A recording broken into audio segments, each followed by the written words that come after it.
Hello there, and welcome back to War Thunder, and welcome aboard the Chinese premium tank, the T-62. And in today's video, I shall address here something that is called "Where are the rattlesnakes?" So, if you are a bit confused, let me clarify this.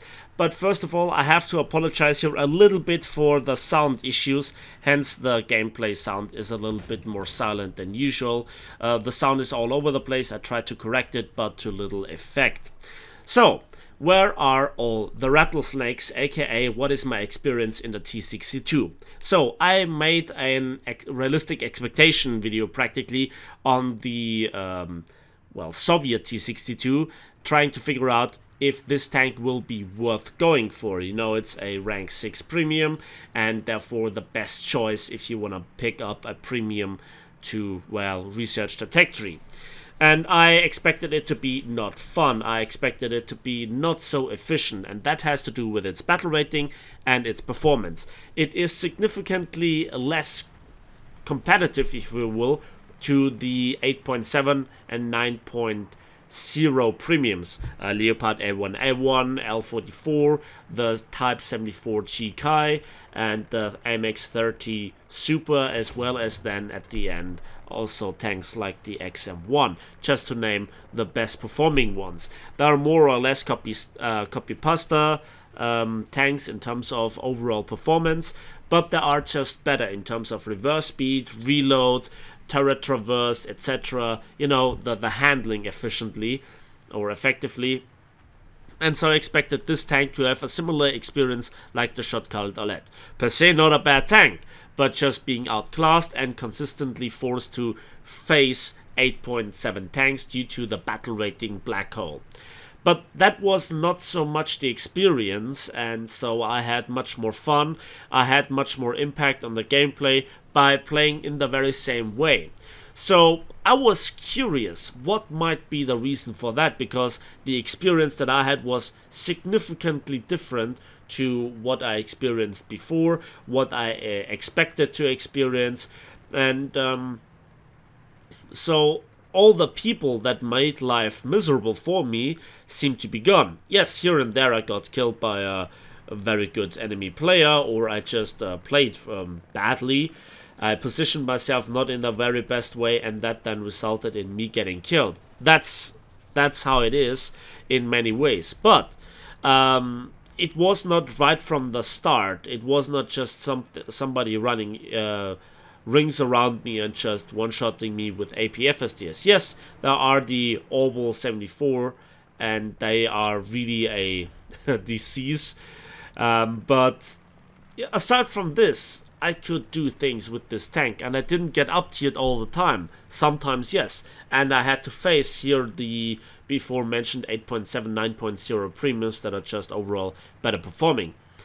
But they were also not piloted by those rattlesnakes. As rattlesnakes on track, I define players that are just able to pull off shots that I have no explanation for. Where you even look into the replay, where you look at the server replay, where you look at the recorded footage, and yeah, it made sense, but it's so consistent that they are better. Either I'm getting old, or, they are just so much better. They always seem to know what I'm about to do next, where I appear, and so forth. So that was always the frustrating part about top tier. One of many aspects, shall I say. And it could be debatable if I'm a good player or not, but at some point you should have a good game once in a while. And the skill that I just was able to demonstrate at lower tiers was just not repeatable at higher battle ratings. Especially at this one battle rating, it always seemed like that I just simply lose all my skill, all my tactics and so forth are worth nothing. And now this is no longer the case. So those rattlesnakes on crack seem to be gone. Now why is that? Well, there are kind of a few possible explanations. Explanation number one is that Gaijin anti-cheat program just filters out those people quite effectively. But that then raises the question how Gaijin could have been able to ignore those people, or Gaijin's anti-cheat program so far, and also the report system were drastically inefficient. That's number one. Number two is it's kind of possible that we have a shift of player base. So if those people are no cheaters, let's assume that for a moment, in contrast to argument number one, then they just could have shifted their battle rating, they just could have shifted their interest to jets, Phantom F4, MiG-21, etc. And also they play the Chinese tanks, because that's a new nation to grind. They are completionists, they are collectors like I am. So that is also a possible explanation, that now I'm just fighting those people that don't really go for the newest stuff.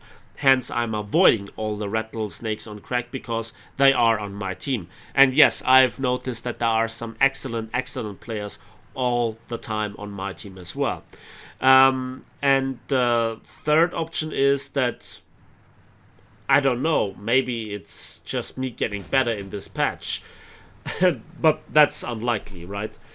So with that in mind, the gameplay experience is significantly better. I didn't get up-tiered all the time as much as I have been in the past. And that just results in me getting more kills, being able to capture more capture points, winning more games on average, having a better grinding experience.